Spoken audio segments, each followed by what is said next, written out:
Greetings, this is the Demented Raven, and as you see, we are going to do a live reaction to the Dying Light 2 official gameplay reveal deep dive. This is the developer sections at EGX. Dive deeper into the world of the modern Dark Ages as Tymon Techland's lead game designer breaks down the recently released award-winning gameplay demo. Find out more about the setting, unprecedented freedom of movement, pardon my wording, brutal combat, and huge impact your choices will have on the world around you. The eagerly anticipated, you're damn right, Dying Light 2. So in 2 minutes, just over 2 minutes, we are going to get some live footage, a live stream of the deep dive of Dying Light 2. And I'm really, really excited.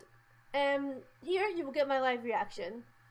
I did not do a live stream of this because I wasn't able to due to circumstances of my life today. If I was, I would have asked Gamer Mum if she would like to react with me, but due to today's events, that wasn't possible, unfortunately, which breaks my heart because I would love to have done it with her, big time. So, because we had so much fun last time. But yes, here's what we are seeing. It's really, really exciting. Obviously, this is just the waiting screen. So this is going to be absolutely wonderful, and you're going to get my live reaction. So, let's do this, shall we?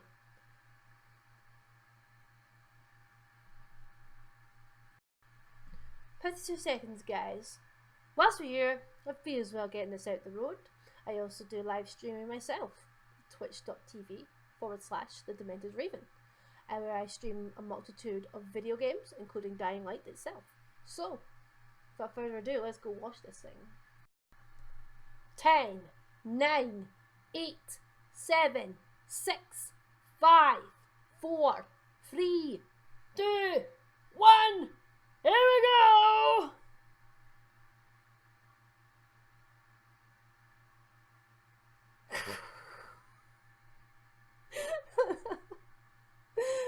How anticlimactic. Don't worry, I'll give him a few seconds. 37 people watching. One of them being me.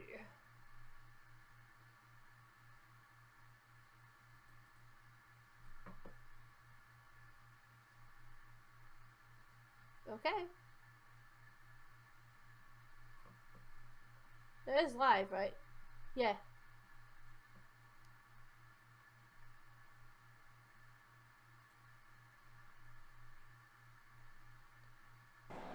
All right. Hello and welcome to the first day of sessions at the EGX Theatre in 2019. Coming up next, we've got a session on Horus, but now with a deep dive on Dying Light 2. Please welcome Tymon from Techland. Tymon! Hey! Okay, hi guys! Oh, you can hear me. That's good. Wow, I can't really see you.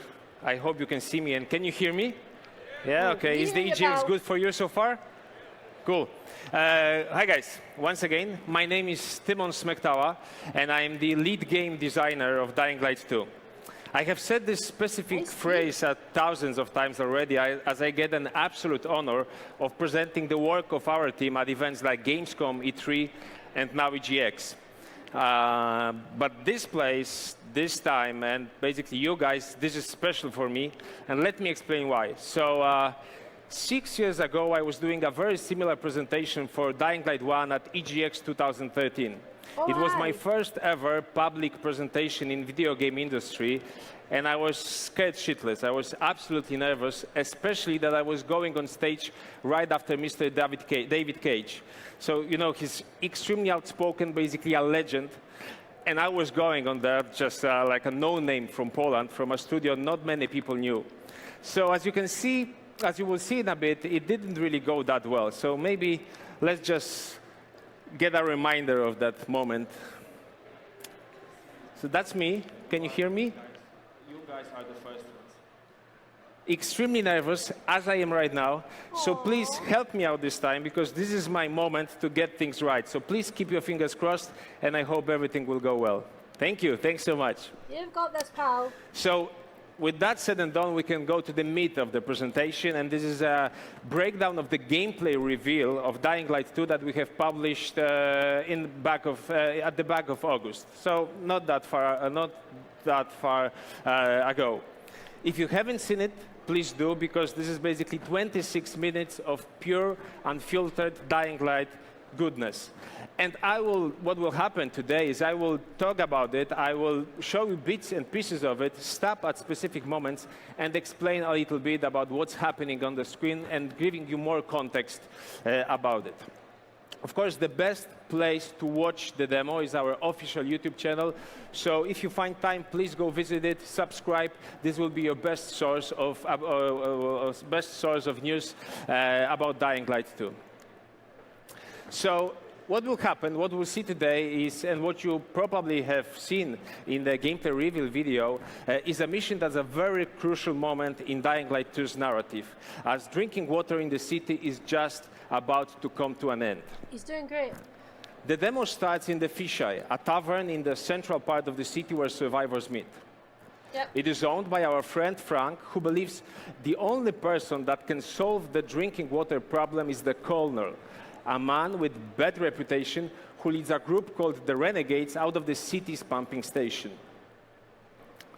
Frank uses his status in the city to call up a meeting between the Renegades, the guys from the Colonel, and the officers of the two main factions that operate in the city. You can see them here. This is Jack Matt from the Peacekeepers and Juan Reiner from the Scavengers. And our hero, Aiden Caldwell, is invited as well. So let's see how this goes. Where have you been? Around town. Drake.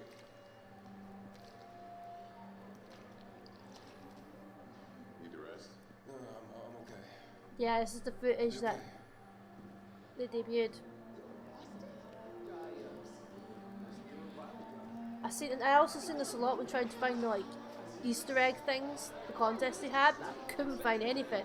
No matter how creative I was, how much I thought outside the box, I couldn't. I just couldn't. They did good at hiding them.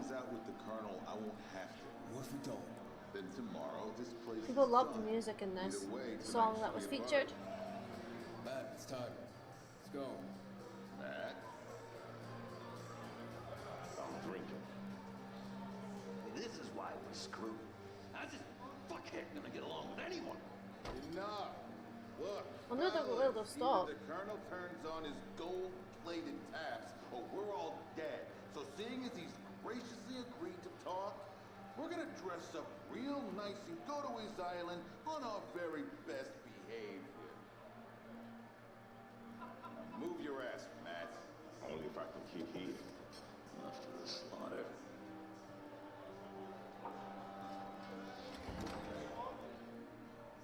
Will they stop once Frank gets hit, or roughly around there?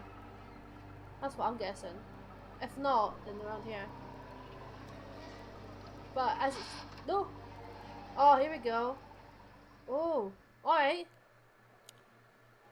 So this is basically your first look at the city. And we have started working on the game by creating a setting for it. And we wanted to create a place that could engage players and make them interested in it for weeks, months, and even years. To be honest, we had a very good reason to do that, because we had one guy that kept playing Dying Light 1 for 4,500 hours, so a lot. So we wanted to create a place, a space, a setting where he could spend all of those hours in. I think we have came up with something quite unique, something that we call the modern Dark Ages. We wanted to have a place that's familiar enough so you don't feel alienated, but also different, also one that could raise your interest, curiosity, so you want to discover it. So Dying Light 2 takes place in a fictional European metropolis, huge, once beautiful place, now destroyed by an outbreak of a virus that brought about society's collapse 15 years after the events of the first game. We call this place the city, just the city, as this is probably the last human settlement still standing on planet Earth. The fun fact is, it was the same about Rome in ancient times. Everyone was referring to it as just the city, because basically it was the only city that counted. That's interesting. But to be honest, Rome wasn't a direct inspiration for the look of our city, but it was indeed inspired and modeled after a lot of different European cities, places that we know from being this great parkour space like Paris, or German cities like Berlin or Kiel, German, or one of the most beautiful cities in Europe, which is Budapest. Even Wrocław, the home place of our studio, got in the mix, and you can see an example of that on the screen. So on the left you see a water tower which stands in one of the central parts of Wrocław, our city. Nice. And because fighting over resources and fighting over water is an extremely important part of the Dying Light narrative, we wanted to have it in the game. So you can see the way it went from being a real location in Wrocław, being a concept art, and then being present in the city with the Modern Dark Ages treatment. That's pretty cool. The idea of Modern Dark Ages came to us from our art director, Paweł Selinger, who brought it up quite early in the development of the game. The Dark Ages were the times where we as humankind took a great step backwards and reverted towards bad and ugly about our species. Kind of like a reliving. We found that clash of medieval and modern extremely inspiring, and we are using the modern Dark Ages concept as a guide in some of our design decisions, in our visuals, and of course, the narrative. Holy shit. That's why you will see plenty of characters in DL2, in Dying Light 2, going back to medieval ways of thinking. If someone stole something, he needs to lose his hand. If someone killed someone, then it's an eye for an eye. But modern Dark Ages is not just about the narrative. When you see a mall, a police station, or any other modern building, we either look for a specific shape in it or add wooden fortifications to it, and suddenly they all start looking like medieval fortresses, or medieval villages, or medieval settlements. Our weapons are primal and brutal, like something straight from Game of Thrones, but they're all made from modern materials. Even our infected are a part of it, as their look was directly inspired by medieval illnesses like Black Plague and leprosy. Holy You will see plenty of modern Dark Ages concept in the demo, and the clash of modern and medieval is most visible there where it all starts, in District 2. 1 out of 7 unique regions that we'll have in the game. So let's go back to it. Oh, yes. Hold on. EGX is on the free. There we are. Renegades. Yeah, this is partner. What, are you not going? There's a lot of them down there. Things will get fucked up at the castle, I guarantee you. You got a plan B? I'll improvise. What if he improvises? It'll work out. You so sure about that? Frank! Knew it! Yep.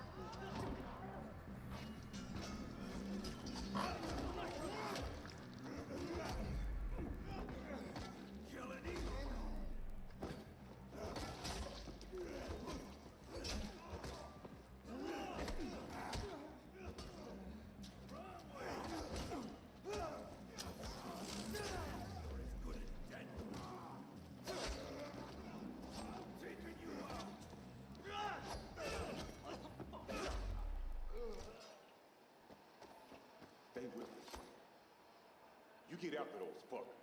I'll look after him. What happened? What happened? Those fucking renegades shot him. Where were you? and hold still. Hey, catch that truck, or you'll never get onto that alley.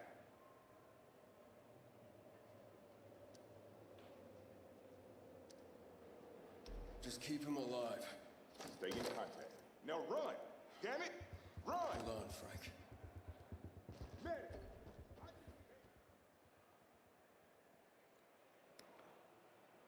So what you saw there, deciding whether to stay with Frank or chasing the truck, was the first of many choices and consequences moments in the demo. But we'll talk about that later. Before I move to explain that, I would like to emphasize that the most important thing for us was to keep what makes Dying Light, was to keep the DNA of Dying Light and its very core. And that core is exceptional agility and brutal first-person combat. Is that right? So starting with combat, our goal was to add more tactics to every combat encounter, especially those fought against humans. We want you to be constantly aware of what's happening on the screen, of the abilities of your enemies, of where they are, of what kind of group they form. And we also want you to constantly remind yourself what kind of tools and moves you have at your disposal.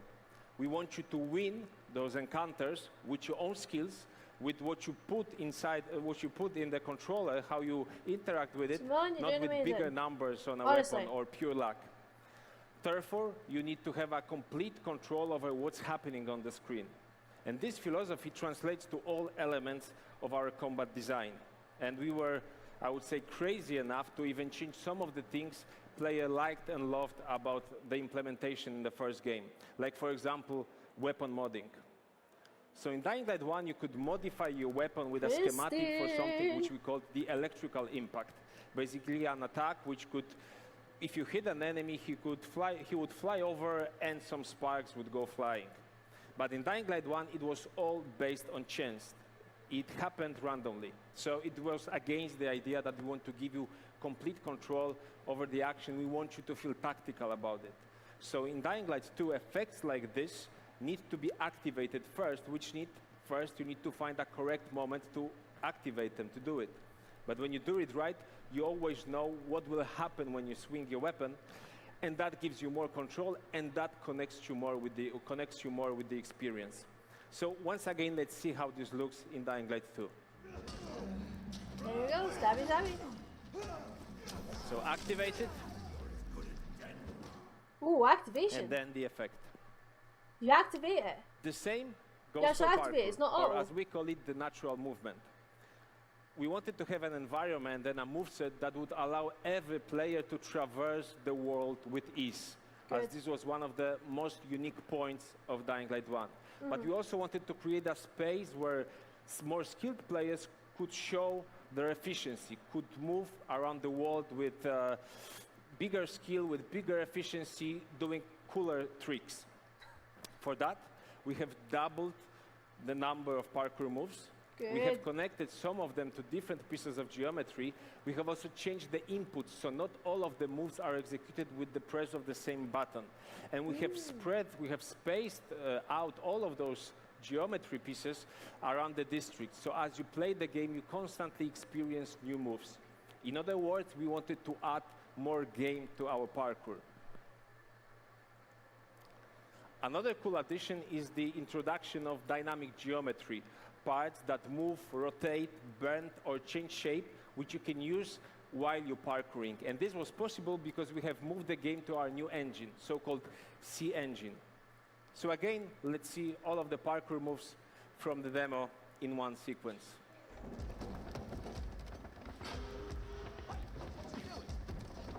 We're working here. Time for this.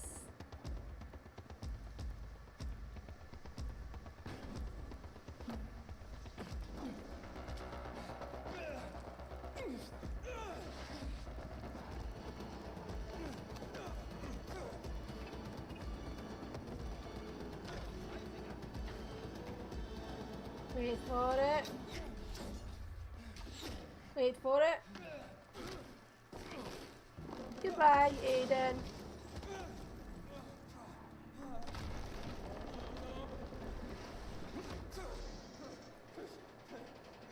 Down, down, down, down. Here we are, the dark zone. Oh my word! Oh my word! Oh my word! Okay, Here we so go. again, let's stop there, as this needs a little more explaining, as Yeah. this is an evolution of another gameplay pillar for Dying Light 1. the day and night cycle. We approached this differently this time around, as we wanted to make the difference between the day and night even bigger. That's why we introduced a rule that we call the day is for humans, but the night is for the infected. And this became a foundation for a lot of subsequent design decisions in the area of day and night cycle. So when we said that the day is for humans, it meant that we had to find a place for all those hordes of infected. Because of the rules of the Dying Light universe, we knew it had to be a place devoid of any sun rays, of any sources of UV light. So we decided to move the majority of our infected inside the interiors, dark passages, and other places like that during the day. This connects very well with the idea that Dying Light 2 takes place 15 years after the original game, and it's a proof that the infection and the infected have evolved and have adapted to the new circumstances. This also paved a way for a new gameplay element of Dying Light, so-called dark zones.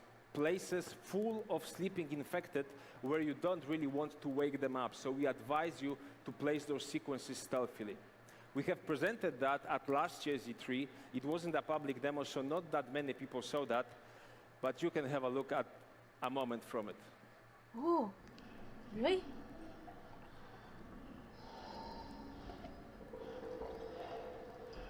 Okay. Creepy mannequins. Holy shit, so this is stuff we didn't get to see. Oh my word.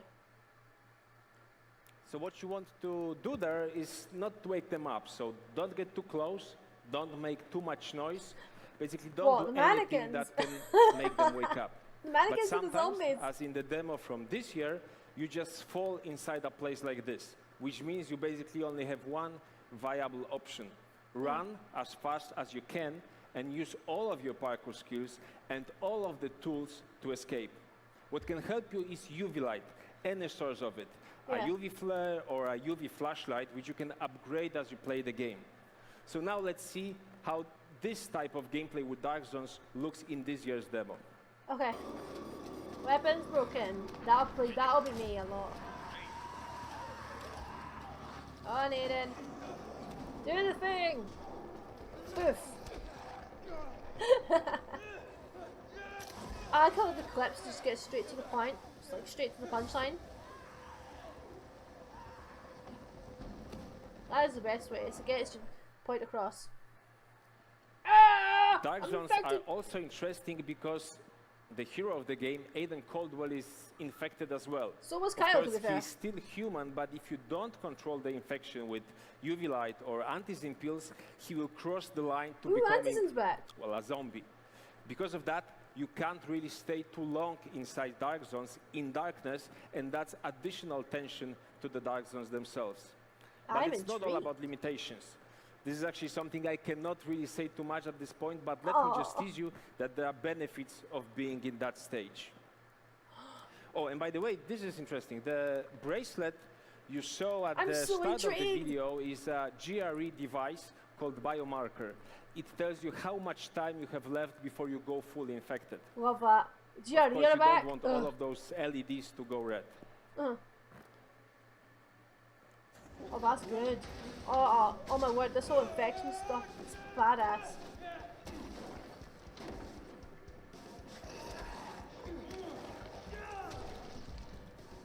Holy shit, that has got me extra hyped. How the infection is handled, I'm really damn excited with that. Oh my word. Oh my word! Hope never dies. Yeah, because what got me like ripped with the game in the first place of Dying Light was how the infection was dealt with Kyle. So now it's like, it's even more in depth. Turns out the GRE are involved in some way again. Those bastards. Oh, hey dude! Oh, here we go! This is a thing. Okay, so it's finally the time to go back to the biggest new element of Dying Light 2, the choices and consequences. Aye, so this was a core part of the initial design for the game right from the start. And the reason for it was the fact that we have discovered that with Dying Light 1 we have created this great amazing sandbox game which allowed you to find your own solutions to problems, which allowed you to express yourself through gameplay, which was all about player agency, except for one thing, the story, the backbone of all of it. Initially, we were thinking in a more traditional way, a more traditional take on non-linear story, branching narratives, things like that. But quite early, we have discovered that in terms of consequences for player actions, the biggest impact comes from the moments where your choices and your decisions change the world around you, and you can actually feel, experience those changes through gameplay, where player decisions added, removed, or transferred the actual mechanics. That led us to the concept that we call the narrative sandbox, a system where your decisions and actions allow you to activate or deactivate different parts of the game. For example, introduce a new enemy, change a behavior of an enemy you know, transform a huge part of the map, or add hundreds of interactive objects to the whole map, for example, zip lines or exploding cars.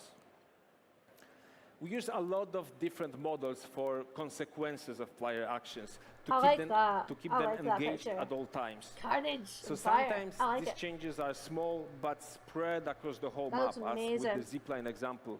But sometimes it's one big change that uncovers or transforms a big part of the open world or destroys an important location, like in this example. The same goes for moments of choice. Sometimes you have all the time in the world to make the decision, but sometimes you have to act quick because an event or an NPC will make that decision for you. That's very good idea. Sometimes you make the choice through dialogues, but sometimes it is based on gameplay, where you have to choose which one of the two of escaping guys you want to pursue, and other situations like this. That's very good, because like in real life, things are like time. It's like, this now, or just go, or he dies, or he dies. About the upcoming choice and its possible consequences. But there are moments where we want you to risk it all, and basically, as we do in real life, make a decision without knowing everything. So now let's see how the choices from the E3 demo pan out for Aiden and the whole city. Frank! No, wait, not Frank. We've seen that part. It's this dude. Steve? I think it's Steve.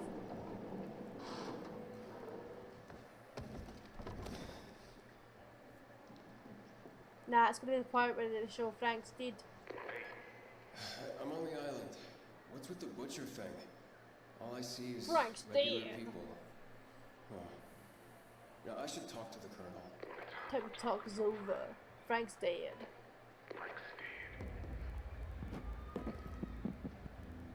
It's a damn moment. Oh, just went to here. Leona, there's nothing to fear. Hi, Colonel. So you've come to kill me, have you? I've come My to bad. turn on the pumps. I won't let you do that. Tough. Where's Frank? Deed. He's dead. Yeah. How? Your man shot him. Wait, Sam. You saw it happen? Yeah. You saw my man shoot? Well, Matt did. Matt, I sent 5 men. Where are they? Hey, what's happening? If we can count bodies later, the city's waiting for water. Stop. Water?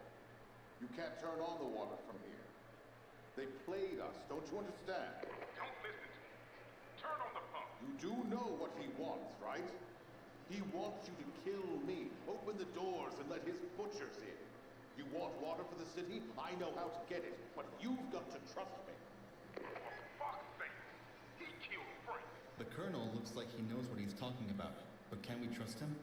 On the other hand, we really need that drinking water, and we need it today. I'm turning on those pumps. What a pity.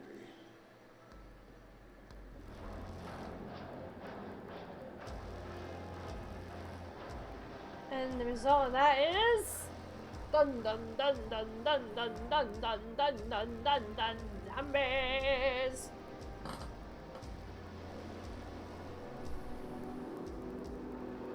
Five, 4, 3, 2, 1.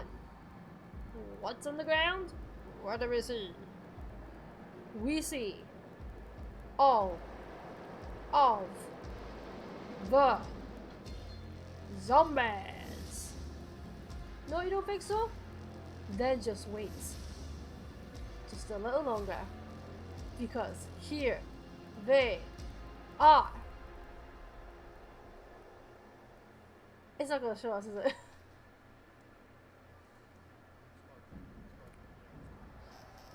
Okay. Oh, it's kind of crashed. Tymon, another field pal. Yep. It froze for a second. It ruined my speech. But I can explain to you what happened, and of course, please Damn it, go watch typical. the gameplay reveal video because it's all there. So, turning on the pumps reveals a new open world region for you to explore with new quests, new mechanics, and new things to One find. technically, It also changes Tymon, the direction of the amazing. narrative. That wasn't your because fault. Colonel was, of course, right. I didn't There get to really see the was a zombie plot part. against Well, I him. did, but you didn't see it. But only he knew the whole area was flooded for a reason. Yep. And you'll be able to discover that reason when you play the game. Thank you for seeing me explaining Dying Light 2 gameplay reveal demo, and now it's time for the Q&A session. So if you have any questions, please ask them and I will answer all of them.